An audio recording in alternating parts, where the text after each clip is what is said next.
Kiai kan enggak ketemu di jalan. Dulu Mbah Zubair kata Mbah Mun, saya termasuk santri yang diapresiasi Mbah Mun. Dhisik Mbah Zubair ya ngono, anak nong takok wis sowan gak oleh. Gak takok ning kene ae. Jangan biasa ditanya orang ngadeg-adegan. Ya alhamdulillah ilmunya cukup, kalau gak cukup ya kok sik. Jadi sebetulnya orang sopan itu ya agak-agak ada yang ditutupi sebetulnya. Mboten prayogi teng dalan nginjang mawon matur. Ya sebetulnya ya sebenarnya memang ilmunya agak cukup gitu. Tapi itu sebenarnya secara fikih itu haram, menunda itu haram. Ya haram tuh, coba bayangkan ya, kalau tanyanya sekarang, Gus saya ini sudah keluar darah 1 bulan penuh, padahal normalnya hanya 6 hari. Saya nanti sholat enggak? Kalau nginjang mawon dugi kula, berarti kan hari ini belum ada keputusan. Sholat apa enggak kan? Tapi karena modus tadi, boten prayogi nggih ngendikan ngoten teng dalan nginjang tengen kula. Itu kemungkinannya 2, sopan atau goblok, itu saja. Kayaknya kalau sopan enggak lah. Kayaknya enggak lah kata saya. Karena secara fikih itu jelas haram. Bagaimana mungkin sesuatu yang harus dipraktekkan nanti duhur dijawab besok, berarti duhur, asar sampai subuh belum ada jawaban, berarti enggak ada sholat kan?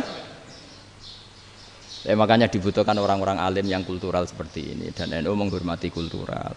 Tapi Mbah Mun juga sangat menghormati Islam formal, karena tadi produk-produk formal itu bisa dilembagakan oleh negara, dan itu kita ikut untung. Makanya Mbah Mun itu kalau punya tamu KUA, punya tamu polisi sampai pejabat itu. Kenapa saya contohkan KUA? Supaya jangan kira seperti pendapat orang-orang hasud, wah ya mesti aja disolani presiden seneng, menteri seneng. Enggak juga. Sebenarnya semua kiai itu mulai KUA sampai polisi, polsek, polres itu seneng semua. Karena sama-sama diajak mengawal bangsa ini, diajak mengayomi semua masyarakat. Tapi kadang-kadang masyarakat ngeritiknya, jenenge kiai disolani menteri ya seneng presiden. Padahal yang sowan kiai itu ya mulai KUA, Kapolsek, kepala desa, RT, Mudin. Itu Mudin kalau tanya ya lucu-lucu. Gus kalau nate nyembelih pitik kemanian, pitike go gede man. Akhirnya wis ngerti nak kemanian langsung tak sebelah meneh. Terusane ku sah ta ora. Ribet. Ya tak jawab, lah pitike masih ku jek urip ta ora? Terus urip Gus. Wis sah cara mazhab Malik jek urip. Karena itu ada perdebatan antara mazhab Malik dan mazhab Syafi'i. Nah, cara Imam Syafi'i itu agak ketat. Hewan yang punya kehidupan sudah mutharibah, misalnya ayam jago, contohnya harus jago, karena kalau ayam kecil diikhlaskan haram. Jadi yang cilik wae kan gitu. Fikih itu ya, fikihnya orang Indonesia itu pecundang. Kalau ayam kecil gak ditanyakan, mate ra wis. Kalau jago ditabrak truk kejet-kejet. Andai kan gak disembelih pun mesti mati. Itu cara mazhab Syafi'i itu haram. Karena penyembelihan ini tidak menjadi penyebab kematian, tapi memang karena kecelakaan tadi. Tapi cara mazhab Imam Malik enggak. Andai kan enggak disembelih, matinya kan 2 menit lagi atau 1 menit lagi. Andai kan enggak disembelih. Berarti mati sekarang itu bawaan pisau apa bawaan kecelakaan? Ya sudah halal gitu caranya. Nah akhirnya ya saya bilang ya sudahlah kita semuanya Malik. Jadi cara debat, cara Imam Syafi'i enggak, cara berpikir itu sudah tidak kehidupan yang normal. Yang dimana-mana penyembelihan itu mematikan yang hidup normal. Jadi agak ketat. Jika dalam contoh kemanian, kalau dalam bahasa Jawa nyembelih agak sempurna terus pesonya jatuh atau apa itu, kalau pakai mazhab Syafi'i agak kesulitan. Jadi kalau mazhab Malik asal diselesaikan secara fauron, dan juga sebagian mazhab Syafi'i itu halal. Nah orang mesti tanya gitu, Gus, wedhusku tabrak truk, man Gus kejet-kejet. Nak pitik cilik ra ditakokno. Makanya termasuk kritiknya Mbah Mun, tapi ini mazhabnya Mbah Mun ya. Kamu boleh ikut boleh ndak, karena ini urusan ndak penting. Lha wong-wong lucu, nak ditakoki yuyu muni haram mergo amfibi. Yuyu ngerti sampean? Yuyu nggih. Tapi nak ditakoki kepiting muni halal. Mergo nak yuyu haram gak eman, nak kepiting eman. Padahal alasannya coba, kenapa yuyu haram? Karena amfibi kan, bisa di air. Pertanyaannya, kepiting seperti itu ndak? Nah, tapi kepiting kalau haram kan eman. Karena besar kan. Kalau yuyu silahkan haram kan gitu. Artinya apa? Fikih kita ini agak-agak pecundang gitu, agak-agak pertimbangan. Iya, ini lucu kan? Kualitatif. Coba alasannya yuyu haram karena apa? Amfibi kan? Hidup dua alam. Pertanyaannya kepiting seperti itu enggak? Iya. Kenapa kalau orang tanya, yuyu haram apa halal? Rata-rata jawab haram. Tapi kalau kepiting mulai khilaf. Loh mestinya kan sama kan?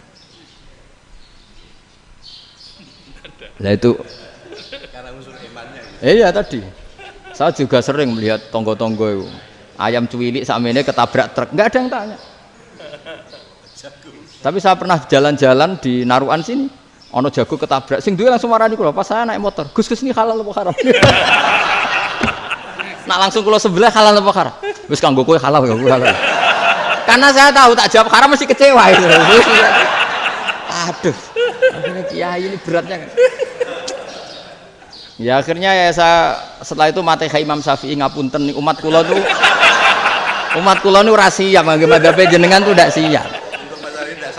Iya kan akhirnya pakai madzhabnya Imam Malik tadi. Ya tak Fatihah Imam Syafi'i ini mboten niat nglawan jenengan. Tapi ngobati tiang eman. Mergo pitike besar itu. Jadi ini kan cerita ya itu makanya yang rileks saja lah bahwa Islam ini yang rileks, yang menyenangkan karena ya agama ini harus menyenangkan. Raditu billahi robba. Raditu itu senang banget, ridho itu puas. Enggak boleh beragama pertuntungan terus emosinan. Ya marem atau raditu itu marem jadi yang nyaman. Ya saya kira demikian. Assalamualaikum warahmatullahi wabarakatuh.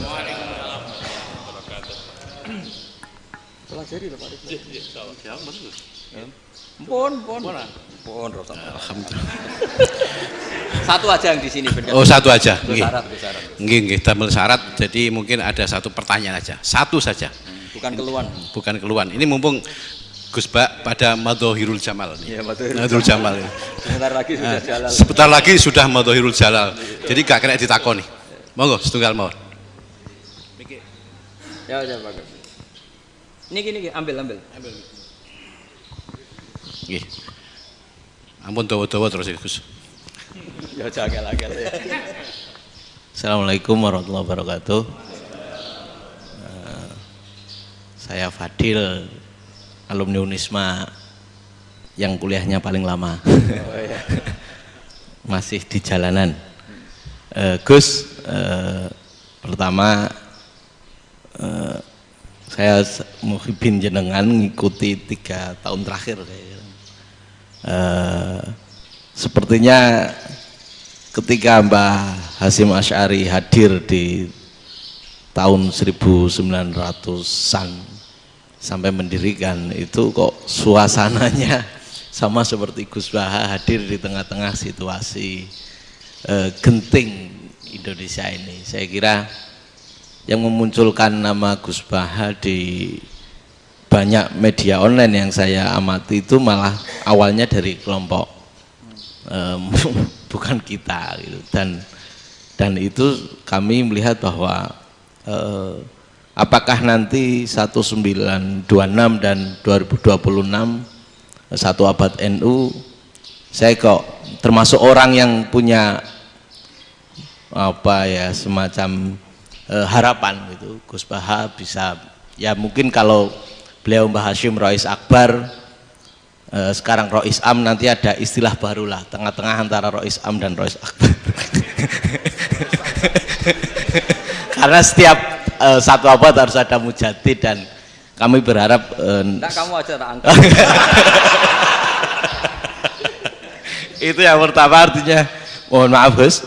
Yang kedua soal saya termasuk orang yang cukup iskal dengan peristiwa Nabi, kalau banyak disebutkan itu kisah Nabi Khidir atau Khodir yang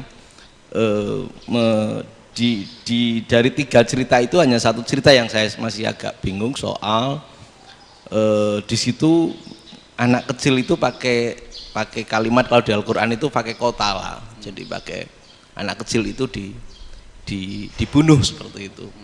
Jadi ada istilah yang apakah memang saat itu ada syariat yang membolehkan atau memang ada sesuatu yang